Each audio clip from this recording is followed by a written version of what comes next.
રસોઈમાં આપણું સ્વાગત છે। આજે આપણે બનાવવાના સાબુદાણા વડા। તો ચાલો એની રેસીપી જોઈ લઈએ। મેં આ 1 કપ ભરીને સાબુદાણા પલાળેલા હતા, એને 3 થી 4 કલાક સુધી પલાળવા દીધા। પલાળીને આપણે નિતારી લીધા છે। સાબુદાણા આપણા આવા પલળી જવા જોઈએ, આથી મેશ થઈ જવા જોઈએ।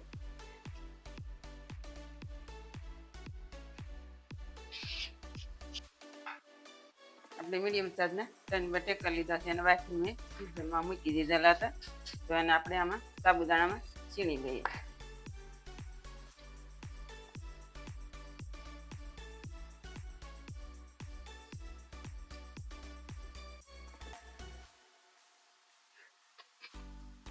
અને આપણે મોટા વાસણમાં ટ્રાન્સફર કરી લઈએ।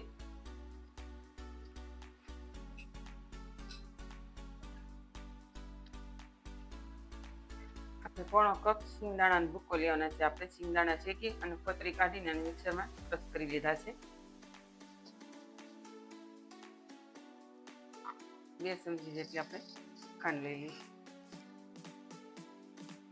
3 થી 4 ચમચી જેટલું છીણેલું ટોપરું લેવાનું છે। 2 થી 3 ચમચી જેટલા સફેદ તલ લેવાના છે। 1 ચમચી મરીનો પાવડર લેવાનો, 2 ચમચી આદુ મરચાંની પેસ્ટ લેવાની છે, 1 લીંબુનો રસ લીધો છે, 1 ચમચી આપણે વરિયાળી લીધી છે। સ્વાદ અનુસાર આપણે મીઠું લઈ લઈએ। 2 થી 3 ચમચી ધાણા લેવાના છે કાપેલા। હવે આને આપણે હાથથી જ મિક્સ કરવાનું છે।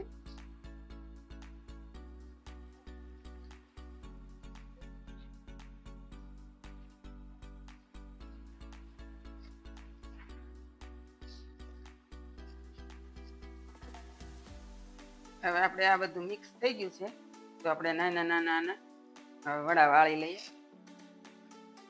આપણા હાથમાં તેલ લગાવી દઈએ।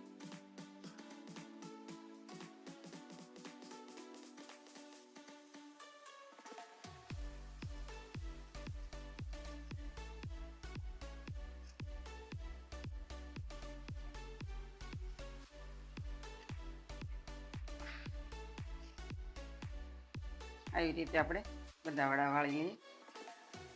આપણા વડાને તૈયાર થઈ ગયા છે અને આપણે તળવા માટે પણ તેલ ગરમ મૂકી દીધું છે। હવે આપણું તેલ ગરમ થઈ ગયું છે, તો આપણે વડાને તળી લઈએ।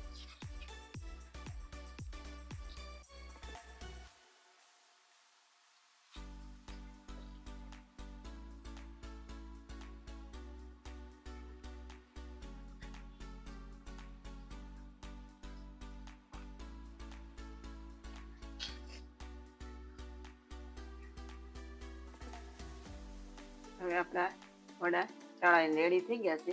આપણે એને 3 થી 4 મિનિટ જેવું થયું છે તળાતા। તો હવે આપણે આને કાઢી લઈએ।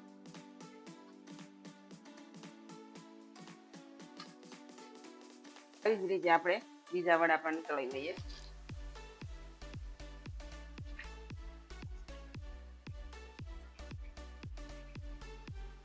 તૈયાર છે આપણા વડા, તો એને આપણે સર્વ કરી લઈએ।